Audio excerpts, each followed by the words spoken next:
এবার কিন্তু আমি মা হতে চাই। রুমি নিজেকে উন্মুক্ত করতে করতে বলল। রুমির কথা শুনে আকাশ হেসে ফেলল। তারপর রুমিকে নিজের কাছে টেনে নিয়ে বলল, আচ্ছা, আমি কি মানা করেছি?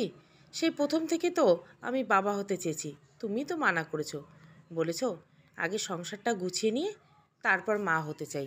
হুম, এখন আমি মা হয়ে মাতৃত্বের স্বাদ পেতে চাই। রুমি আদুরে গলায় বলতে বলতে অনাবৃত্ত নিজেকে মিশিয়ে দিল আকাশের বুকে। রুমিকে আকাশে নিজের কাছে নিয়ে বলল, আচ্ছা দেখা যাক, বলেই নিজেই পুরো দুই ঠোঁট মিশিয়ে দিল রুমির ঠোঁটে। দুপুরবেলা লাঞ্চ করে সবেমাত্র কফির পাত্রে চুমুক দিয়েছে, তখনই ফোনটা বেজে উঠল। ফোনের রিংটা বেজে উঠতেই মনে মনে ভেবেছিল নিশ্চয় রুমি ফোন করেছে, খেয়েছে কি না। না, ফোনের স্ক্রিনের দিকে তাকিয়ে রুমির নাম্বারটা দেখে মনের অজান্তে হেসে উঠল। বড্ড বেশি ভালোবাসে মেয়েটা, খেয়াল রাখে আকাশের। আকাশ ফোন রিসিভ করে কানের কাছে নিতে ওপাশ থেকে বলল, কি করছো? দুপুরে খেয়েছো? জি, আপনি খেয়েছেন? কি করো? রুমির কথা শুনে আকাশ বলল, এই তো বসে আছি। তুমি কি করো? এই যে শুয়ে আছি। আচ্ছা, আজ বাসায় কখন আসবে? সে তো জানি না, তবে আজকে মিটিং আছে, মনে হয় দেরি হবে। কোনো বিশেষ দরকার? না, আমি একটু কাজে বাইরে যাব তো তাই। রুমির কথা শুনে আকাশ কিছুটা রেখে গেল। প্রতিবার বাইরে যাওয়ার আগে আকাশের কাছে ফোন করে অনুমতি চেয়ে নিবে। আচ্ছা, অনুমতি নেওয়ার কী আছে? যখন দরকার যাবে, আর প্রয়োজন ছাড়া কি বাইরে যাবে? রুমির কথায় রেগে গিয়ে বলল, সেটাও কি বলে যেতে হবে? কেন না মশাই, হাজার হোক একটা মাত্র বর আমার হয়েছে, এত ঢং করতে হবে না। হুম, আচ্ছা এখন রাখি, পরে কথা হবে। খেয়াল রেখো, টাটা। এই শোনো, যাও। কিছু বলার আগে কেটে দিল। ভীষণ রাগ হলো রুমির উপর। তখনই অফিসের পিয়ন এসে বসের রুমে যেতে বলল। আকাশ ফোন রেখে বসের রুমের দিকে পা বাড়ালো। আকাশের বসের রুম থেকে বেরিয়ে অনেক খুশি হলো। যাক, আজকে তাহলে বেশ তাড়াতাড়ি বাসায় যেতে হবে। একবার রুমিকে ফোন করে ভেবেছিল জানিয়ে দেবে, তবে পরক্ষণে ভাবলো রুমিকে একটা সারপ্রাইজ দেওয়া যাবে। কতদিন হলো একসাথে বাইরে ঘুরতে যাওয়া হয় না। আকাশ অফিস থেকে বের হতে নীলিমা কোথা থেকে এসে বলল, আকাশ, আমাকে একটা লিফট দে না, গাড়ি পাচ্ছি না। নীলিমার কথা শুনে ভুরু কুচকে বলল, গাড়ি পাচ্ছিস না? সেটা বলে বল আমার সাথে যাওয়ার ইচ্ছা। নীলিমা মুখ ভেঙচি কেটে বলল, বয়েই গেছে তোর সাথে যাওয়ার, আর তুই যে বিবাহিত সেটা ভুলে যাবি না, তাই নাকি? তাই। আচ্ছা চল, তোর বাসায় নামিয়ে দিব। আকাশের কথা শুনে এবার বেঁকে বসলে নীলিমা। অন্যদিকে মুখ ফিরিয়ে বলল, না, যাব না তোমার সাথে। তাহলে ভালোই হয়, কিছুটা কষ্ট কম হবে। কথাগুলো বলে গাড়ি টান দিল। বেশ কিছুটা দূরে গিয়ে লুকিং গ্লাসে তাকিয়ে দেখে বেশ অভিমান করে যেন আকাশের দিকে তাকিয়ে আছে। নীলিমা শুধু একজন কলিগ না, ভালো বন্ধু আকাশের। আবার গাড়ি ব্যাক করে আসলো।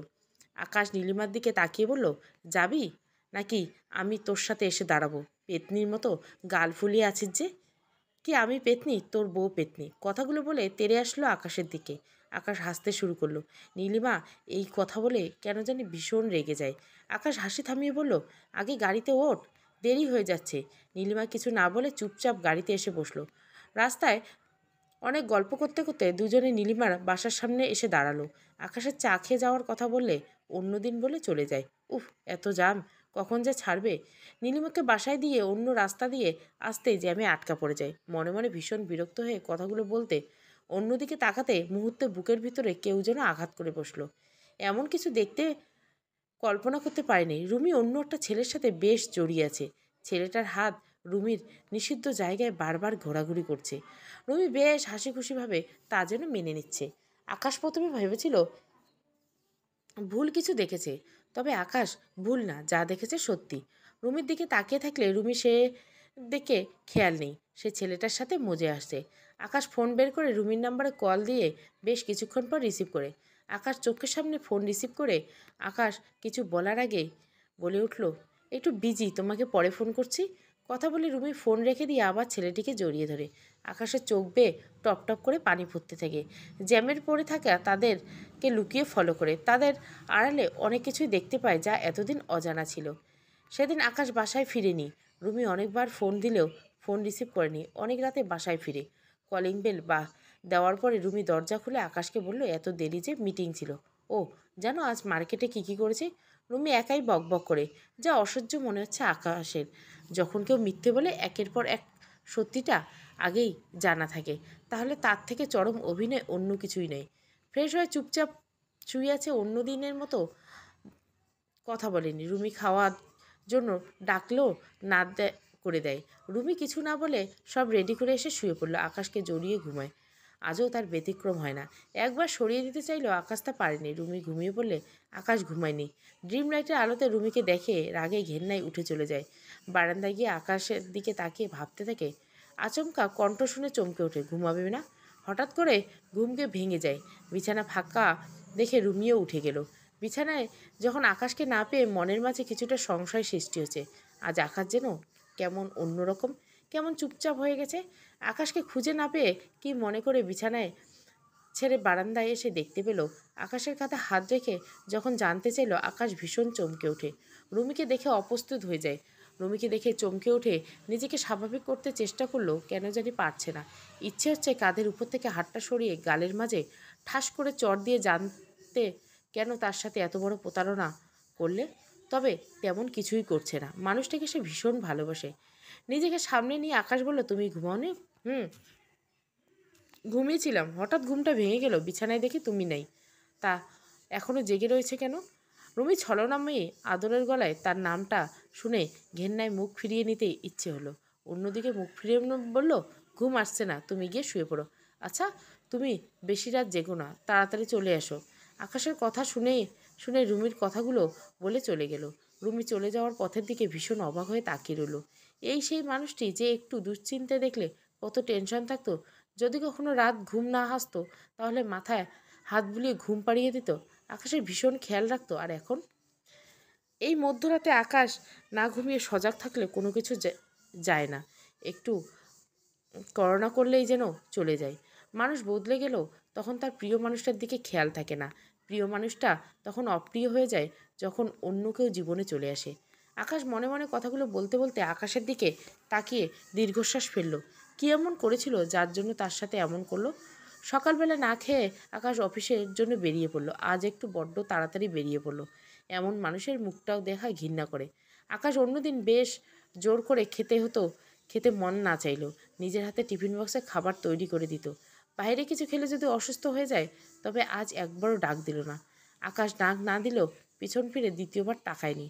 অন্যদিন আকাশকে নিজের হাতে খাইয়ে দিয়ে রেডি করে অফিসের জন্য পাঠিয়ে দেয়। রুমি নিজের হাতে শার্ট টাই বেঁধে দেয়। চোখ রোজ যাওয়ার সময় কপালে চুমু না খেলে যেন হতোই না। আকাশ, আমার কাজগুলো করে দে না। আজ অফিসে কাজ কম থাকায় নিজের টেবিলে বসে ভেবে পাচ্ছে।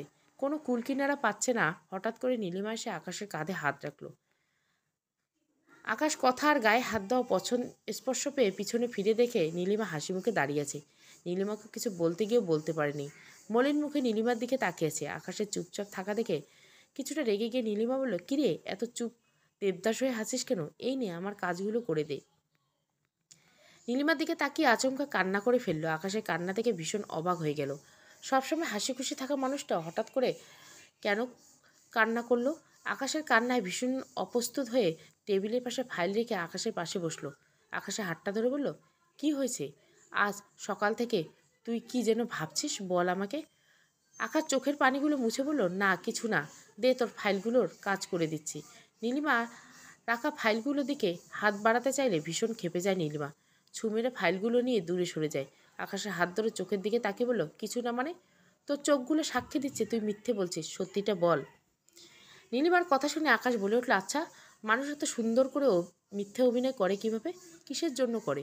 কিসের অপূর্ণতা ছিল মানে? আকাশের কথা শুনে অবাক হয়ে জানতে চাইল নীলিমা। আকাশের কথার অর্থ সে কিছুই বুঝতে পারছে না। আকাশ তখন নীলিমাকে একে একে সব কথা বলে। আকাশের কথা শুনে নীলিমা চুপ হয়ে যায়। এমন কিছু শুনবে ভাবতে পারেনি। নিজের বুকে যেন কেউ আঘাত করছে।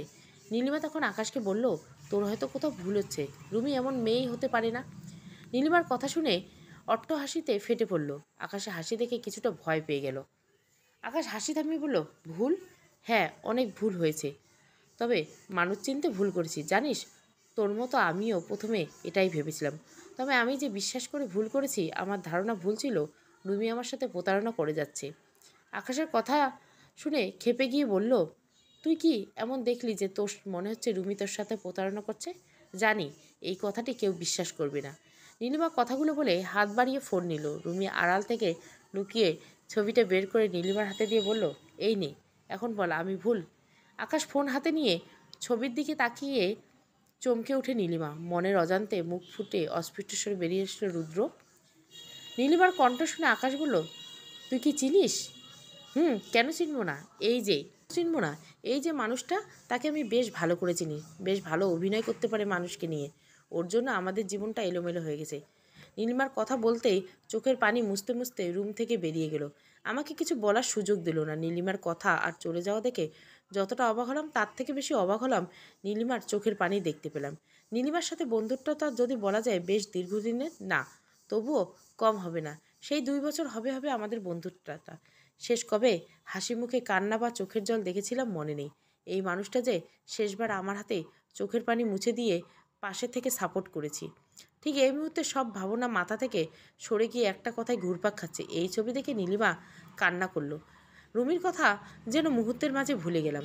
কথার মাঝে মানুষ নিজের হাজার দুঃখ রেখে অন্যের দুঃখ দেখার জন্য উৎসাহ খুঁজে পায়। নিজের দুঃখ কষ্ট রেখে অন্যেরটা দেখতে চেষ্টা করে। আমার বেলাও তার ব্যতিক্রম হয়নি। নীলিমা চলে যাওয়ার ঠিক কত পর বাস্তবে ফিরে আসলাম জানি না। ধীরে সুস্থে উঠে নীলিমার রুমের দিকে পা বাড়ালাম।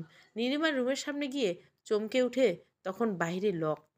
তাহলে কি নীলিমা বাইরে লক করে ভিতরে বসে আছে? না, মনের ভাবনা থেকে বেরিয়ে যখন দেখি বাইরে লক করা, তখন পাশে থাকা অফিসের পিয়নকে বললাম, নীলিমা ম্যাডামের দরজা লক করা কেন? নীলিমা ম্যাডাম কোথায়? আমার কথা শুনে পিয়ন বলল, স্যার নীলিমা ম্যাডাম অসুস্থ, তাই ছুটি নিয়ে বাসায় চলে গেলেন। তবে তবে কি? আপনার রুম থেকে চোখ মুছতে মুছতে কান্না করে বেরিয়ে গেল। পিয়নের কথা শুনে থমকে গেলাম। যেন মাটি থেকে পা সরতেই পাচ্ছি না। চারিদিকটা কেমন ঘুরছে, কিছুই বুঝতে পারছি না। হঠাৎ করে যেন সব কিছু অন্ধকার আর সাজানো গোছানো সব কিছু এলোমেলো হয়ে গেল। ও পিয়নের কথা শুনে খুব আস্তে করে বলে চলে আসার জন্য রুমের দিকে পা বাড়াতে পিয়ন বলল, স্যার। পিয়নের কথা শুনে পিছনে তাকিয়ে জানতে চাইলাম, কিছু বলবে? স্যার, আপনাকে বড় স্যার দেখা করতে বলছেন। তখন নীলিমা ম্যাডাম কান্না করতে বের হতে দেখে কিছু বলতে সাহস পায়নি। আচ্ছা তুমি যাও, আমি দেখা করব। পিয়নের কথাগুলো বলে যান্ত্রিক রোবটের ন্যায় বসের রুমে গিয়ে পা বাড়ালাম। যেন কিছুই হয়নি, কোনো কিছুই ঘটে নাই। কথায় আছে, অধিক সুখে মানুষ পাথর হয়ে যায়। আমিও যেন ঠিক তাই। আবার কিছু ব্যতিক্রমও বলা যায়। স্যার আসবো? বসের রুমে এসে দরজায় নক করে অনুমতি চাইতে আমাকে দেখে হাসি খুশি বলল, আরে আকাশ যে, আসো আসো বসো। Thanks sir. বলো কি খাবে, চা না কফি? স্যার এখন কিছু খাবো না। আমার কথা শুনে স্যার হঠাৎ করে আমার দিকে চুপচাপ বেশ কিছুক্ষণ তাকিয়ে রইল। স্যারের সাথে চোখে চোখ পড়তে মাথা নিচু করে চুপ করে বসে রইলাম। হঠাৎ স্যার নীরবতা ভেঙে বলল, আকাশ তোমাকে একটা কথা বলার জন্য ডাকছি। স্যারের কথা শুনে ভয়ে আর আতঙ্কে উঠলাম। আবার কি বলে বসেন? ঢোক গিলে ভয়ে ভয়ে বললাম, জি স্যার বলেন। আমি জানি নীলিমার সাথে তোমার বেশ ভালো সম্পর্ক আছে। নীলিমা মেয়েটা অনেক ভালো, তাই আমার ছেলের জন্য কথা বলতে চেয়েছিলাম। অবশ্য তোমার উপর সব কিছু নির্ভর করে। তুমি বলবে, কথা বলবে? হ্যাঁ স্যার। স্যারের কথা কিছুই বুঝি নেই, আসলে খেয়াল করিনি। অন্য কিছু ভাবনার জগতে ছিলাম।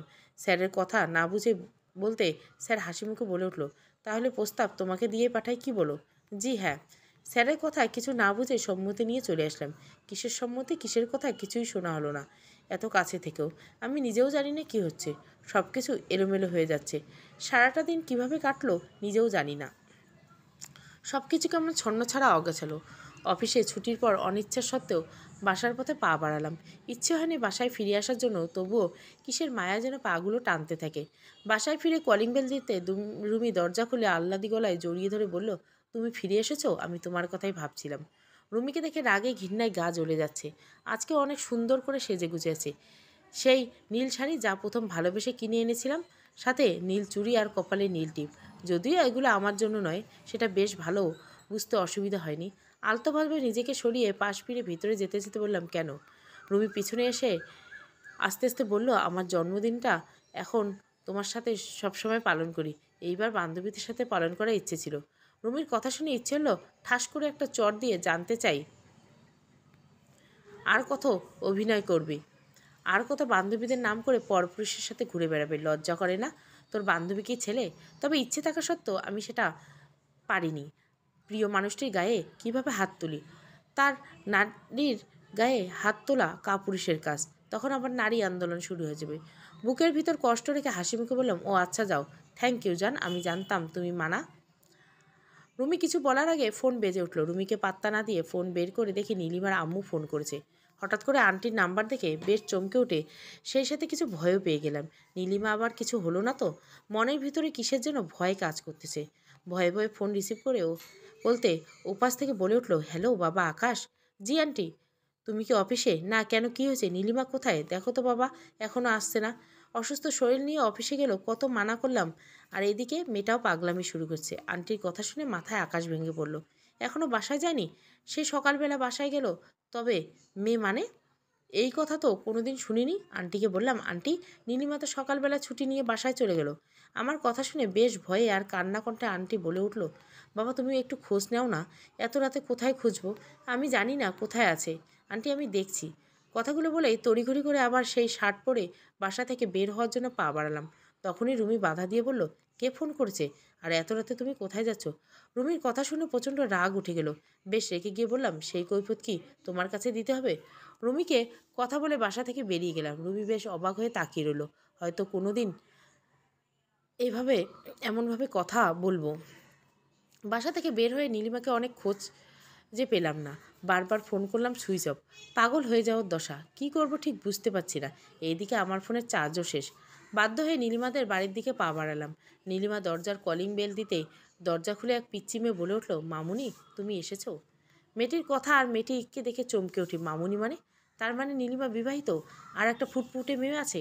কই কোনোদিন তো নীলিমা বলে না। যদি এই বাসায় খুব একটা আশা হয় না, তাই হয়তো দেখা হয় না। যতবার নীলিমার পার্সোনাল লাইফের সম্পর্কে জানতে চাইলাম, ততবার চুপ থেকে এড়িয়ে গেল। মেয়েটির কথা শুনে থমকে দাঁড়িয়ে আছি। তখনই আন্টি এসে বলল, বাবা নীলিমার খোঁজ পেলে? আন্টির কথায় বাস্তবে ফিরে আসলাম। তবে বেশ সময় লাগলো নিজেকে এই পরিস্থিতিতে সামাল দিতে। আন্টিকে বললাম, না আন্টি, থানায় জিডি করব, তবে ছবি লাগবে, তাই ছবি নিতে আসলাম। তুমি দাঁড়াও, আমি নিয়ে আসছি। কথাগুলো বলে রুমের ভিতরে চলে গেল। আমি দাঁড়িয়ে আছি। আমি আকাশ কুসুম ভাবছি। তখন আন্টি ফিরে এসে বলল, চলো বাবা আমিও যাব। তখনই পিচ্চি মেয়ে বলে উঠল, দাদি আমিও তোমার সাথে যাব। মেয়েটির কথা শুনে অবাক হয়ে জানতে চাওয়ার আগে আন্টি কোলে নিয়ে হাঁটা শুরু করলো। আমি কোনো কিছু না ভেবে যান্ত্রিক ন্যায় পিছু পিছু হাঁটা শুরু করলাম। নীলিমাদের বাসা থেকে অনেকটা গলি পেরিয়ে রাস্তায় আসতে হয়। মূল রাস্তায় আসতে পিচ্চি মেয়েটা চিৎকার করে বলে উঠল, ওই তো আমার মামুনি। মেয়েটির মুখে নীলিমার কথাটি বেশ জোরে কানকার মাঝে বেজে উঠল। কোনো ভুল শব্দ শুনিনি। পিছনে পিছনে আসলেও কিসের ভাবনায় যেন ছিলাম। সামনে তাকিয়ে নীলিমাকে দেখে সবাই আনন্দে আত্মহারা। সেই সাথে বেশ রাগ হলো। নীলিমার কাছে গিয়ে বেশ রেগে বললাম, কই ছিলি সারাদিন? তোর জন্য সবাই টেনশানে আছে। আমার কথা শুনে মেয়েটিকে আদর করে কোলে নিয়ে চোখের পানি মুছতে মুছতে বলল, কবর জিয়ারত করতে গেছিলাম। কবর? নীলিমার মুখে এই কথা শুনে বেশ বিস্মিত হয়ে জানতে চাইলাম। তখন নীলিমা বলে উঠল, শুনে চোখের দিকে তাকিয়ে রইলাম। নীলিমার চোখে কিসের যেন বিষণ্ণতা আর হতাশার ছাপ। যেন মুখ ফুটে কিছু কথা বলতে না পারলেও চোখের পানিগুলো সে কথাগুলো বলতে চাইছে। নীলিমার কথা শুনে বেশ অবাক হয়ে জানতে চাইলে নীলিমা বলে উঠল, আমার বোনের কবর জিয়ারত করতে। নীলিমার কথাগুলো বলে মেয়েটিকে কোলে নিয়ে হনহন করে রুমের দিকে চলে গেল। নীলিমার মুখের কথা শুনে চুপ হয়ে দাঁড়িয়ে রইলাম। এত দিনের মাঝে একবারও জানতে পারিনি। শুধু দূর থেকে মেয়েটির আহত কথা ভেসে আসছে কানের মাঝে। মামুনি কোথায় গিয়েছিটা? আকাশ বাসায় চলো। হঠাৎ আন্টির ডাক শুনে যেন হুঁশ ফিরল। কতক্ষণ দাঁড়িয়েছিলাম খেয়াল নেই। এতক্ষণে যেন আকাশের বিশালের মাঝে হাজারো প্রশ্ন খুঁজে ফিরছি। ভাবনার জগতে নিজেকে হারিয়ে বসেছিলাম। আন্টির সাথে চুপচাপ বাসায় চললাম। নীলিমা মেয়েকে নিয়ে রুমে গিয়ে ঘুম পাড়িয়ে দিল। আন্টি চা দিলে চা ঠান্ডা বরফ হয়ে গেল সেদিকে খেয়াল নেই। এই দিলে উৎসুক হচ্ছে কখন নীলিমার সাথে দেখা করতে পারবো। নীলিমার রুম থেকে বের হচ্ছে না। আন্টিকে একবার এসে আবার যান। কী নিয়ে ভাবতে থেকে হঠাৎ করে নীলিমা কণ্ঠ শুনতে পেলাম। নীলিমা আমাকে বলে উঠল, আকাশ তুই এখনও বাসায় যাসনি? এ কি, চা ঠান্ডা পানি হয়ে গেল? নীলিমার কথাগুলো বলতে চমকে উঠে চোখের দিকে তাকিয়ে রইলাম। চোখগুলো লাল হয়ে আছে, চোখের পাতিগুলো যেন ফুলে আছে। নীলিমার কাছে আসতে হুট করে টান হাত ধরে টান দিয়ে সোফায় বসিয়ে দিকে বেশ কিছুক্ষণ তাকিয়ে রইলাম। আচমকা টানে নীলিমা বেশ অপ্রস্তুত হয়ে পড়ে যায়। এমন কিছু করব ভাবতে পারিনি। নীলিমা কিছু বলতে যাবে তার আগে তাকে থামিয়ে দিয়ে বললাম, নীলিমা তোর কাছে কখনো জোর করে কিছুই জানতে চাইনি। আজ আমি সব জানতে চাই। নীলিমার কথা শুনে চোখের দিকে চুপ হয়ে গেল। কোনো সারা শব্দ নেই। হঠাৎ ডুকরে কান্না করে শুরু করে দিল। নীলিমার কান্না দেখে নিস্তব্ধ হয়ে গেলাম। নীলিমা কান্না থামিয়ে বলতে শুরু করলো, এ কি রুদ্র, তুমি আমার গায়ে হাত দিচ্ছ কেন? নিজের গায়ে ওড়না ঠিক করতে করতে রুদ্রের দিকে বেশ রাগে কথাগুলো বললাম। আজকাল রুদ্রের চোখগুলো সবসময় বুকের চারপাশে ঘোরাঘুরি করে। শুধু বুকের চারপাশে চোখগুলো সীমাবদ্ধ নয়, নানা রকম ছুতেই শরীরে হাত দেওয়ার চেষ্টা করে। রুদ্রের লোভী চোখগুলো অনেক কিছু বলে দেয় যে দেহের উপর লোভ করে আছে। সব কিছু বুঝে দূরে থাকতে চেষ্টা করি। আমার কথাগুলো শুনে রুদ্র বেশ ইমোশনাল হয়ে যেন জানতে চাইল, দেখো নীলিমা, তুমি এমন করছো কেন? তোমাকে স্পর্শ করার কি অধিকার নেই? না, নেই। তোমায় ভালোবাসি বলে এমন কোনো অধিকার দিয়ে দেইনি আমার গায়ে হাত দেওয়ার চেষ্টা করবে। তোমায় ভালোবাসে কি পেয়েছো? কি পেয়েছো মানে? রুদ্রর কথা শুনে বেশ অবাক হয়ে জানতে চাইলাম, এ কোন রুদ্রকে দেখছি? আজকে এই আচরণ তো কখনো দেখিনি। আমার কথা শুনে রুদ্র বলে উঠল, আমার বন্ধুরা প্রেম করে একসাথে ঘুরতে যায়, একে অন্যকে স্পর্শ করে। ওই তো সেদিন রাজন তার ভালোবাসার মানুষকে নিয়ে কক্সবাজার থেকে ঘুরে আসলো। ওর গার্লফ্রেন্ড কত কিছু করে ওর জন্য, আর তুমি আমার জন্য কি করছো? কি বলতে চাও? আমি বলতে চাচ্ছি, আজ পর্যন্ত তুমি একটা কিস করেছো? আমি তোমাকে একান্তে পেতে চাই, তোমার সাথে থাকতে চাই, নিজের মনের মতো করে পেতে চাই, সোজা সাপটা রুম ডেট করতে চাই। রুদ্রর কথাগুলো শুনে অবাক হয়ে গেলাম। কি বলবো ভেবে পাচ্ছিলাম না। তবে রুদ্রের মনের লোভী দিকটা বেশ বোঝা গেল। কি চাচ্ছে? রুদ্র কথাগুলো শুনে বেশ রেগে গিয়ে ঝাঁঝালো কণ্ঠে বললাম, সরি, আমার দ্বারা এইসব সম্ভব না। আমি তোমাকে আগেই বলেছি, বিয়ের আগে এইসব বাজে চিন্তা মাথায় আনবে না। তোমাকে ভালোবাসি তাই বলে যা ইচ্ছা তাই করে বেড়াবো নাকি? অন্য মেয়েদের মতো নিজেকে বিলিয়ে দেওয়ার মতো সস্তা মেয়ে আমি না। তাহলে আমার পক্ষে এই সম্পর্ক রাখা সম্ভব না। রুদ্রের কথা শুনে চমকে উঠি। রুদ্রের দিকে চমকে উঠে জানতে চাইলাম, কি বলছো তুমি এসব? যা বলছি তাই। যে মেয়ে আজ পর্যন্ত হাত ধরতে পারে না, যার কাছ থেকে আজ কিছুই পাইনি, তার সাথে সম্পর্ক রাখা আমার পক্ষে সম্ভব না। রুদ্র কথাগুলো বলে হনহন করে চলে যায়। অবাক হয়ে প্রিয় গাছতলায় বসে রুদ্র চলে যাওয়ার দিকে তাকিয়ে রইলাম। কান্নায় পানি চলে আসে চোখে। আশেপাশে বেশ কয়েকজন তাকিয়ে আছে। চোখের পানিগুলো মুছে চুপচাপ বাসার পথে পা বাড়ালাম। রুদ্র আমাদের কলেজের সিনিয়র ছাত্র, অনেক মেধাবী, আর দেখতেও অসম্ভব সুদর্শন একটা ছেলে। প্রথম দেখায় যে কেউ প্রেমে পড়ে যাবে। তবে রুদ্র আমার প্রেমে প্রথম পড়েছিল। প্রথম বর্ষ কীভাবে কেটে গেল, দ্বিতীয় বর্ষে নিয়মিত ক্লাস অনুষ্ঠানে উপস্থিত হতে শুরু করি। তখনই রুদ্রের সাথে পরিচয়। সেই পরিচয় থেকে ভালোবাসার রূপ নেয়। রুদ্র যখন ভালোবাসার কথা বলে, তখন প্রথমে না করলেও পরে বান্ধবীদের কথায় রাজি হয়ে যায়। সেই থেকে দুজনকে ভালোবাসি। আজ 1 বছর হলো। তবে এখন দুজন দুজনকে না, আমি একাই যেন ভালোবাসি। কেননা রুদ্র এখন আমার দেহের জন্য ভালোবাসে, যা তার কথায় স্পষ্ট ফুটে ওঠে। প্রায় তার কোনো বন্ধু কথায় তার ভালোবাসার মানুষকে নিয়ে গেল, কী করলো সেটা বলতে চেষ্টা করে। যদি এড়িয়ে যায় তবে শরীরে হাত দেওয়ার চেষ্টা করে, জনশূন্য স্থানে নিয়ে যেতে চেষ্টা করে। না, এই সম্পর্ক আর রাখবো না। তার থেকে নিজেকে মুক্ত করে নেওয়াটাই ভালো হবে। চোখের পানিগুলো মুছে নিজেকে বলতে থাকি, সেই কবে থেকে দোটানায় যখন রুদ্রের আচরণ পরিবর্তন হতে থাকে। আপু কি করছিস? হঠাৎ করে নীলিমার ডাক শুনে চমকে উঠি। নীলিমার ডাক, চোখে পানিগুলো মুছে ফিরে তাকালাম। এই অসময় তো স্কুল থেকে ফিরে আসার কথা না? নীলিমা আমার ছোট বোন, তবে আমার ছোট হলো অনেক ভালো বন্ধু। নীলিমার কথা শুনে ওর দিকে ফিরে তাকালাম। কিছু না, তুই এত তাড়াতাড়ি স্কুল থেকে ফিরে আসলি যে? আমার কথা শুনে বিছানায় এসে আমাকে জড়িয়ে ধরে বলল, আজ স্কুল তাড়াতাড়ি ছুটি দিয়েছে তাই। জানিস আপা আজ কি হয়েছে? তারপর এক গাদা ফিরিস্তি বলতে শুরু করলাম। নীলি আর কথা শেষ না হতে চাইলে নীলা একবার কথা বলতে শুরু করলে থামতে চাইতো না। হঠাৎ নীলার হাতে একটা ঘড়ি দেখে চমকে উঠি। খুব চেনা মনে হচ্ছে। ঘড়ি দেখে আত্মাটা যেন শুকিয়ে গেল। নীলার দিকে তাকিয়ে বেশ ভয়ে ভয়ে জানতে চাইলাম, এই ঘড়ি তুই কোথায় পেয়েছিস? আমার কথা শুনে নীলা ঘড়ির দিকে তাকালো, আমাকে দেখে তারপর বলল, বন্ধু অনেক সুন্দর তাই না? নীলার কথাগুলো বলে এক রহস্যময় হাসি দিয়ে চলে গেল। নীলার হাসি দেখে বুকটা কেঁপে উঠল। তাহলে কি নীলার সাথে রুদ্র? এমনটা কখনোই হতে পারে না। নীলার সাথে কিভাবে রুদ্রের সম্পর্ক হবে? এমন ঘড়ি তো রুদ্র কিনছিল তার কাজিনকে দেবে বলে। তাহলে কি নীলা সেই কাজিন? না, এমনটা কখনোই হতে পারে না। কি বাজে বকছি। নিজেকে শাসন করতে থাকি। তখনই ফোনের কল বেজে ওঠে। চোখ মুছে নিজেকে শান্ত করে ফোনের স্ক্রিন থেকে তাকিয়ে দেখি রুদ্র ফোন করছে। মনের অনিচ্ছা সত্ত্বেও ফোন রিসিভ করে বলে, কি হয়েছে, কেন ফোন করছো? তোমাকে কল আজ থেকে মুক্তি দিলাম। সরি ইয়ার, আমার ভুল হয়ে গেছে, আর এমন হবে না। রুদ্র ফোন করে অনেক অনুনয় করতে থাকে, অনেকবার ক্ষমা চায়। আর এমন করবে না। শেষ পর্যন্ত থাকতে না পেরে ক্ষমা করে দিলাম। ফোন রেখে নিজেকে নিজে বললাম, ছি, রুদ্র এত ভালোবাসে আর আমি কিনা রুদ্রকে নিয়ে বাজে চিন্তা করছি। নিজেই নিজেকে অনেক বুঝালাম। আম্মুর ডাক শুনে খাবার টেবিলে চলে গেলাম। যেখানে নীলাকে না পেয়ে জানতে চাইলে বলল পরে আসবে। অনেক ক্ষুধা থাকার কারণে গোগ্রাসে খেয়ে নিলাম। মাত্র খেয়ে টিভি দেখতে বসবো তখনই নিশিতা আপুর বর ফোন করলো। নিশিতা আপুর শরীরের অবস্থা খুব একটা ভালো না, তাড়াতাড়ি হাসপাতালে যাওয়ার জন্য বলল। আপুকে নিয়ে হাসপাতালে এসেছে। খবর শুনে ছুটে গেলাম। নিশিতা আপু সন্তানের মা হতে চলেছে। কতবার বলছি আমাদের বাসায় চলে আসতে, তার বরের কষ্ট হবে বলে আসেনি। তার বড় অফিস বেশি দূর হয়ে যাবে বলে আসেনি। তবে নিশিতা আপুর অনেক খেয়াল রেখেছে। নিশিতা আপু যদি আপন বোন না, তবে ছোটবেলা থেকে আপন বোন হিসেবে জানি। সেই ছোটবেলায় চাচিকে হারিয়ে আম্মুর কাছে মানুষ। নীলাকে বাসায় রেখে আম্মু আর আমি চলে গেলাম। গিয়ে দেখি আপু অপারেশন টেবিলে, আপুর বর বাইরে পায়চারি করতেছে। অনেক রাগ হলো। আগে কেন বলেনি? আপুর অসুস্থতায় হুঁশ ছিল না, তাই কি করবে। বেশ ভালোভাবে অপারেশন হলো। আপুর একটা মেয়ে হয়েছে। আপু ও মেয়ে দুজনে ভালো আছে। আর সবাই অনেক খুশি। নীলা বাসা একা, তাই আম্মু পাঠিয়ে দিলাম। আপুর বাবুকে কোলে নিয়ে বললাম, কি বলেছিলাম না, মেয়ে হলে আমি পালন করব। এখন কিন্তু না করতে পারবে না। আমার কথা শুনে দুলাভাই বলে উঠল, রাখো, বাসার কাজের মেয়ে হিসাবে থেকে যাও না। একজন মানুষ তো আমার স্ত্রীকে দেখাশুনো করার প্রয়োজন, তুমি না হয় থেকে গেলে কি।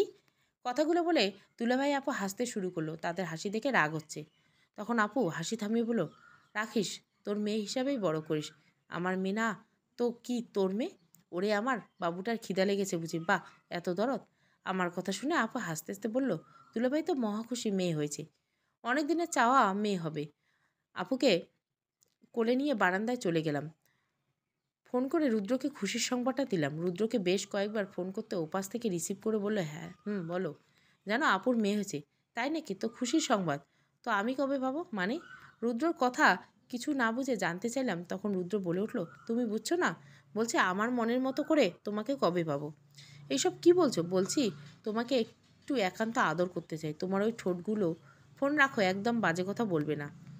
রুদ্রর কথা শুনে রাগ উঠে গেল। এত নীচ আর বাজে কথা বলতে পারলো? তখনই পাশ থেকে কোনো মেলি কণ্ঠে বলে উঠল, জান, কি ফোন করছো? আরে বলো না, বন্ধু ফোন করছে। তখন ফোনের লাইনটা কেটে যায়। রুদ্রর কথাগুলি স্পষ্ট শুনতে পেলাম। চোখের পানিগুলো টলমল করে। তখনই ভাইয়া ডাক দিল আপুর কাছে যেতে। ওষুধ আর খাবার আনতে ভাইয়া বাইরে যাবে। চোখের পানিগুলো মুছে রুমের ভিতরে গেলাম। ভাইয়া চলে যেতে নিশিতা আপু আমার দিকে তাকিয়ে বলল, কান্না কেন করছিস? কই না তো। ফের মিথ্যে বলবি, চর দিয়ে দাঁতগুলো ফেলে দিব। আমি তোকে বেশ ভালো করে জানি। আপুর কথা শুনে ভয়ে ভয়ে সব খুলে বললাম। আমার কথা শুনে আপু রেগে বলল, এত কিছু হলো, আমাকে বললি না কেন? আর এই সম্পর্ক থেকে বেরিয়ে আয়। এখানে তোর ভালোবাসার কোনো মূল্য নেই, আছে শুধু লোভ। আর যেখানে লোভ লালসা, যেখানে ভালোবাসা থাকতে পারে না। আপুর কথাগুলো মেনে নিলাম। মনে মনে সেটাই ঠিক করে রেখেছি। আপুকে নিয়ে হাসপাতালে দুদিন ছিলাম। এই কয়েকদিনে রুদ্রের সাথে একবারও কথা হয়নি। মনেও পড়েনি ওর কথা। বাবুর সাথে হেসে খেলে সুন্দর দিনটা কেটে যায়। রুদ্র ফোন করেনি। দুদিন পর হাসপাতাল থেকে আপুকে ছুটি দিয়ে দেয়। আপুকে নিয়ে সোজা বাসায় চলে আসি। এসে দেখে আম্মু কেমন মনমরা হয়ে আছে। অনেকটা ভয় পেয়ে জানতে চাইলে বলল, নীলা আজকাল কেমন জানি হয়ে গেছে। মাঝে মাঝে বাজে ব্যবহার করে, স্কুল মিস দেয়, কোথায় থাকে জানে না। আম্মুর কথা শুনে অনেক রাগ হলো। রেগে গিয়ে বললাম, আমাকে এইসব কেন আগে বলো নাই? আজ আসুক বাসায়। কথাগুলো বলতে কলিং বেল বেজে উঠল। নিশিতা আপু গিয়ে দরজা খুলে দিতে নিশিতা আপুকে জড়িয়ে ধরে কান্না শুরু করে দিল। নীলার কান্না থেকে ভয় পেয়ে গেলাম। বাবুকে আম্মুর কাছে দিয়ে নীলাকে ধরে জানতে চাইলাম, কি হয়েছে আপু? আমার সব কি হয়েছে? আপু আমার সব শেষ হয়ে গেছে। রুদ্র আমাকে নিয়ে খেলা করেছে। নীলার মুখে রুদ্র নাম শুনে পায়ের নিচ থেকে যেন মাটি সরে গেল। নিজের কানকে বিশ্বাস করতে পারছিলাম না। এটা কি রুদ্র, নাকি নিজের কানে ভুল কিছু শুনেছি? নীলাকে নিয়ে রুমে চলে আসি।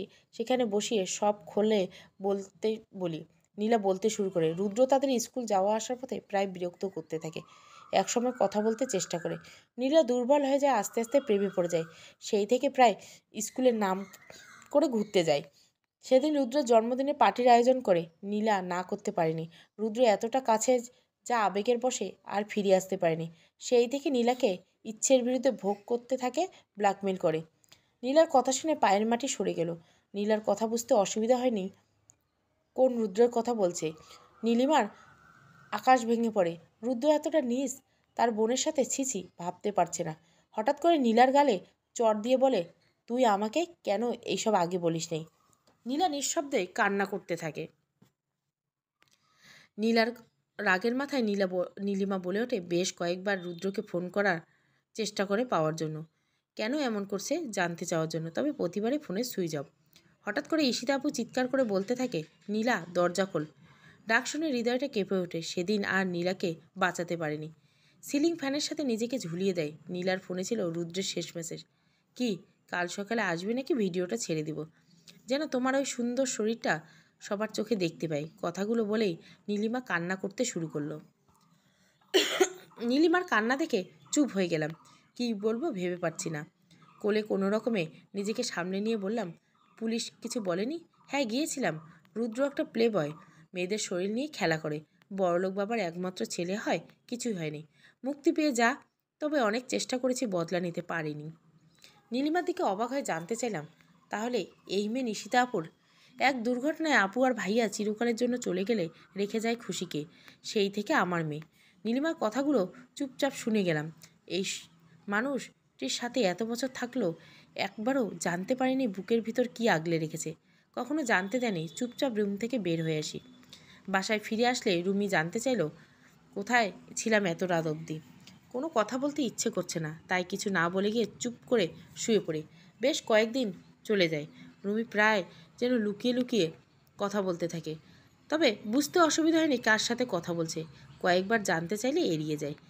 একদিন নীলিমা বলেছিল রুমিকে কার সাথে দেখেছে, তবে ছেলেটিকে দেখতে পায়নি। সেদিন নীলিমার প্রতি অনেক রাগ হলো। কেন এমন বাজে কথা বলবে?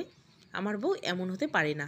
নীলিমার সাথে কথা বলা বন্ধ করে দিলেও নীলিমা সরি বলে। তবে সেদিন নীলিমার কথা বিশ্বাস করলে আজ এমন দিন দেখতে হতো না।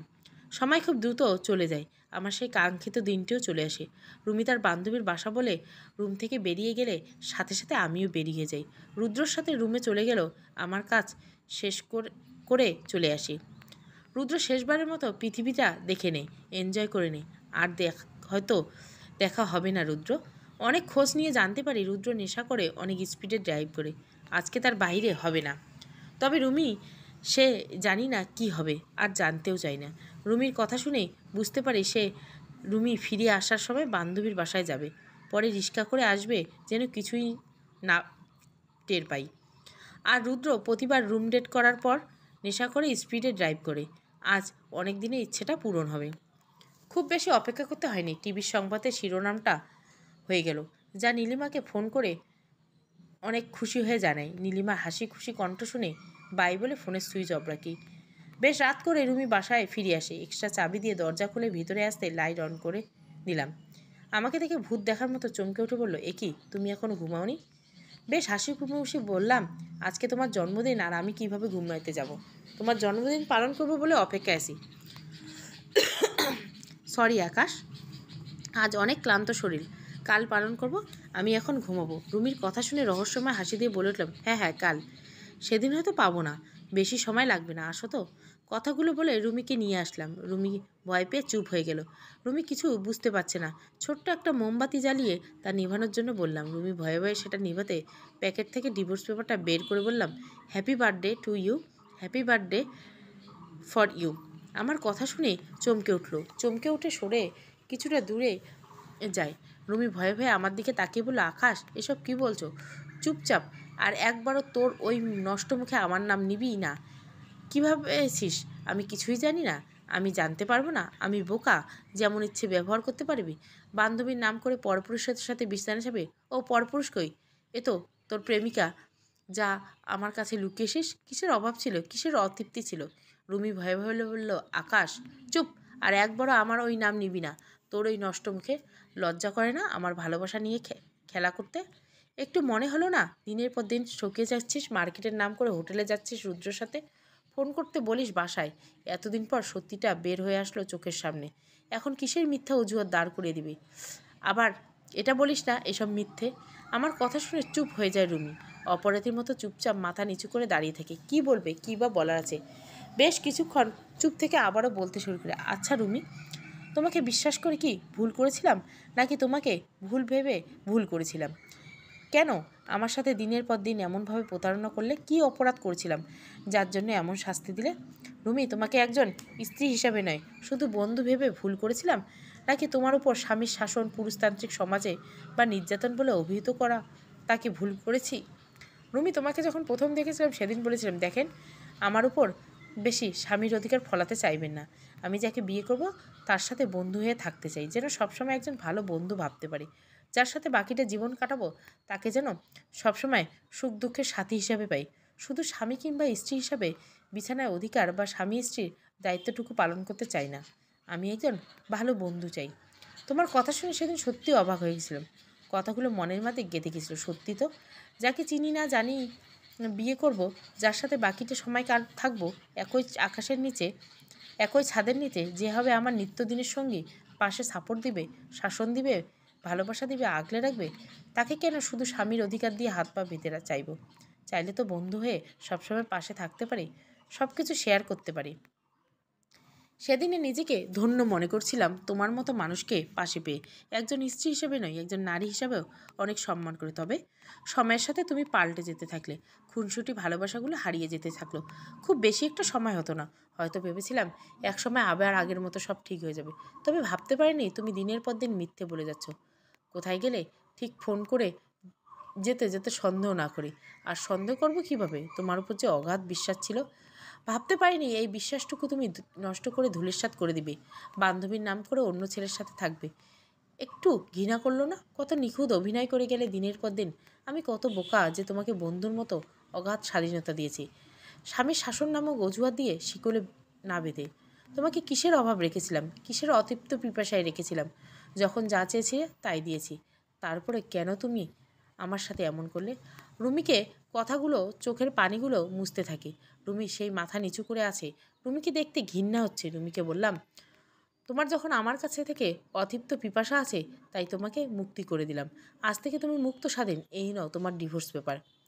ভেবে নাও, তোমার মতো আমিও তোমাকে ঠকেছি। দেনমোহর হিসাবে যা ছিল তার থেকে বেশি শোধ করেছি। কথাগুলো বলে রুম থেকে বের হতে চাইলে হঠাৎ রুমি এসে পায়ে পড়ে কান্নাকণ্ঠ বলতে থেকে, আকাশ, আমার ভুল হয়ে গেছে, আমাকে ক্ষমা করে দাও। আমি আর কখনো এমন কিছু করব না, আমাকে ছেড়ে দাও। পা ছাড়ো বলছি। না, তুমি আমাকে ক্ষমা করে দাও। ক্ষমা? হ্যাঁ, তোমাকে তো সেই কবেই ক্ষমা করে দিয়েছি, যখন আমার বিশ্বাস নিয়ে খেলা করেছো। তোমাকে সেই তখনই ক্ষমা করে দিয়েছি যখন আমার ভালোবাসা নিয়ে খেলা করে দিনের পর দিন মিথ্যে বলছো, অভিনয় করছো। তবে হ্যাঁ, তোমাকে স্বামীর অধিকার শাসন করতে পারতাম, তবে তোমাকে তো বন্ধু ভেবেছিলাম। আমাকে তো একবার খুলে বলতে পারতে। তুমি তো অনিচ্ছা সত্ত্বেও এই সম্পর্কে জড়োনি, বরং বিয়ের আগে থেকে এই সম্পর্কে ছিল, যা আমাকে বলনি একবার। তোমার অতীত তো কখনো জানতে চাইনি। তোমাকে শাসন করে হয়তো ফিরে আসতে, তবে এক ক্ষোভ বিরাজ করতো, আর আমার ভালোবাসা না ফিরে আসতো। তার থেকে মুক্তি দেওয়াটাই ভালো। আমার কথা শুনে রুমি বলে উঠল, আকাশ, আমার চুপ, এটা বলো না তোমাকে ক্ষমা করে দিয়ে আবার আমার বুকের ভিতরে আগলে নিতে। তাহলে আমার ভালোবাসা অপমান করা হবে, করুণা করা হবে আমার ভালোবাসায়। আমি চাই না আমার ভালোবাসার উপর কোনো দাগ পড়ুক। ক্ষমা করে তাকেই কাছে টেনে নেওয়া যায় যে নিজের ভুলটুকু বুঝতে পেরে অনুতপ্ত হয়। একজন ছলনাময়ী বিশ্বাসঘাতক ক্ষমা করে বুকে নেওয়া যায় না। কি বিশ্বাস আছে যে আমার সাথে প্রতারণা করবে না? আকাশ, আমার কথা বলে রুমি অশ্রু চোখে বলে উঠল, রুমিকে বলে উঠলাম, কি বলবে? তোমার ভুল হয়েছে। আচ্ছা, একজন মানুষ কতবার ভুল করে ক্ষমা করে দিব? তোমাকে বেশ কয়েকবার জিজ্ঞাসা করেছিলাম, তুমি ঠিক মিথ্যে অভিনয় করে এড়িয়ে গেলে। সেদিনও তো সত্যিটা বলতে পারতে, তোমার শরীরে হয়তো আঘাত করতে পারতাম। তবে একটা কাপুরুষ আমি নই, তাই চিরকালের জন্য মুক্তি দিলাম। সরি, আমার পক্ষে তোমাকে গ্রহণ করা সম্ভব হবে না। তুমি তোমার মতো করে সুখে থাকো। রুমিকে কথাগুলো বলে রুমির থেকে ব্যাগ নিয়ে বেরিয়ে পড়ি। চোখের অশ্রুগুলো মুছতে থাকি। সব থেকে বেশি আঘাত প্রিয় মানুষগুলোই করে, যাদের বুকে ঠিক মাঝখানে জায়গা দেওয়া হয়।